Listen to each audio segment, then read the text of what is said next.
The Careless campaign is calling for changes that could make the difference between someone with autism leading a full and active life or descending into crisis. The government has just passed a new Act of Parliament called the Care Act. Part of that Act is about setting out the rules for who qualifies for social care support and who doesn't. They're deciding on these rules, or eligibility criteria, right now. We've looked at a draft of these rules and we're worried that they don't take into account the basic needs for many people with autism. This will make it that much harder for the care system to protect people with autism from abuse, neglect and isolation. From what you've told us, we know that 7 out of 10 adults who need to be prompted to make meals haven't when they've lacked support.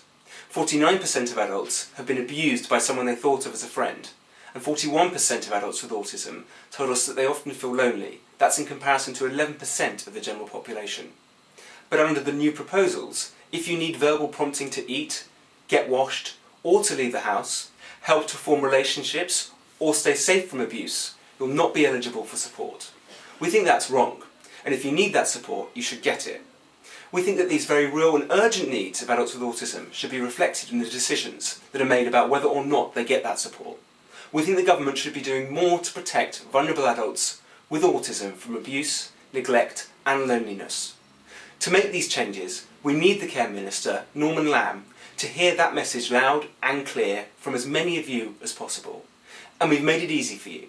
Just visit autism.org.uk/careless to use our simple form to tell Norman to make sure that the new care system takes autism into account.